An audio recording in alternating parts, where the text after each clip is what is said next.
નમસ્કાર, આપનું ગુજરાતમાં આપનું સ્વાગત છે। અમદાવાદના એક અગ્રણી ડોક્ટરે પોતાનો જન્મદિવસની ઉજવણી અનોખી રીતે કરી। ડોક્ટર ધવલ રાજદેએ પોતાના 50મા જન્મદિવસની ઉજવણી કેન્સર સર્વાઈવર સાથે કરી। વિશ્વ કેન્સર દિવસના સન્માનમાં ઘણી આરોગ્ય સંસ્થાઓ અને કેન્સર કેન્દ્રો અને કેન્સર નિવારણ વિશે વિવિધ શૈક્ષણિક પ્રકાશનો અને સામગ્રી ઉપલબ્ધ કરાવે છે। કેટલાક સ્થળોએ વિશ્વ કેન્સર દિવસને પરેડ અથવા સ્થાનિક ભંડોળ ઊભું કરવાના કાર્યક્રમ જેમ કે ચાલવા, ગાલા, કોન્સર્ટ અથવા હરાજી દ્વારા માન્યતા આપવામાં આવે છે। વધુમાં કેટલાક દેશો જે અઠવાડિયામાં વિશ્વ કેન્સર દિવસ ઉજવાય છે તે દરમિયાન કેન્સર વિશે ખાસ ટેલિવિઝન પ્રસારણ અથવા રેડિયો કાર્યક્રમો પ્રસારિત કરતા હોય છે। ત્યારે અમદાવાદના કેન્સર હોસ્પિટલના ડોક્ટર ધવલ રાજદે દ્વારા 100થી વધારે કેન્સર સર્વાઈવરની સાથે પોતાનો 50મો જન્મદિવસ ઉજવ્યો હતો કે અમદાવાદમાં કેન્સર હોસ્પિટલના સ્ટાફ દ્વારા 20 વર્ષની ઉજવણીના ભાગરૂપે અને 50મા જન્મદિવસ નિમિત્તે એક અનોખું આયોજન થાય તે રીતે કેન્સરગ્રસ્ત લોકો સાથે ઉજવણી કરવામાં આવી હતી, જેમાં હાસ્ય કલાકાર શાહબુદ્દીન રાઠોડ દ્વારા હાસ્યનો રસ પીરસવામાં આવ્યો હતો। ગાંધીધામના પૂર્વ ધારાસભ્ય નીમાબેન આચાર્ય સહિત ફેમિલી ફ્રેન્ડ્સ અને અમદાવાદના અગ્રણી ડોક્ટર હાજર હતા।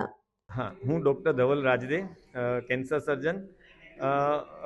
2 વર્ષથી અમે લગભગ અમારી ટીમ પ્લાન કરી રહી હતી કે અમારે આવો એક કેન્સર સર્વાઈવર મીટ એવો એક ઇવેન્ટ કરવો છે, અને પછી એક યુનિક આઈડિયા આવ્યો કે મારો 50મો બર્થડે છે તો એનું સેલિબ્રેશન આપણે આ કેન્સર સર્વાઈવર મીટની સાથે જ ક્લબ કરીને રાખીએ। અને કંઈક એવી ઈચ્છા હતી કે બધા પેશન્ટોનું ગેટ ટુગેધર થાય, બધા એકબીજાને મળે અને એકબીજા દ્વારા મોટિવેટ થાય।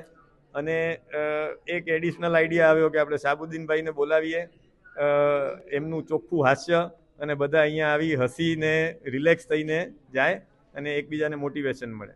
ખાસ કરીને કેટલા લોકો ઉપસ્થિત રહેશે અને આ ખ્યાલ કઈ રીતના તમને ખાસ કરીને આવ્યો? હા, અમે આજે એવી અપેક્ષા છે કે કદાચ 150 જેટલા પેશન્ટો આવશે અને સાથે એમના રિલેટિવ્સ, થોડા ફેમિલી ફ્રેન્ડ્સ અને ડૉક્ટર્સ કે જેમણે મને આ જર્નીમાં સતત સપોર્ટ આપ્યો છે એ પણ બધા હાજર રહેશે। તો અરાઉન્ડ 300થી 350નું ક્રાઉડ અમે એક્સપેક્ટ કરીએ છીએ। ખાસ કરીને શું મેસેજ રહેશે કે આવી રીતના લોકોને પણ આ મેસેજ જાય લોકો સુધી? મેસેજ એક જ છે કે કેન્સર અને એની સારવાર એ એક એવી જર્ની છે કે જેમાં પેશન્ટને મોટિવેટેડ રહેવું ખૂબ જરૂરી છે, અને એમની પોઝિટિવિટી એ એમને રિકવરીમાં ખૂબ જ મદદરૂપ થતી હોય છે। तो व्हाट्सएप, ट्विटर, फेसबुक, इंस्टा जहाँ भी आपका अकाउंट है, इसे शेयर बटन के द्वारा वहाँ पर शेयर करें।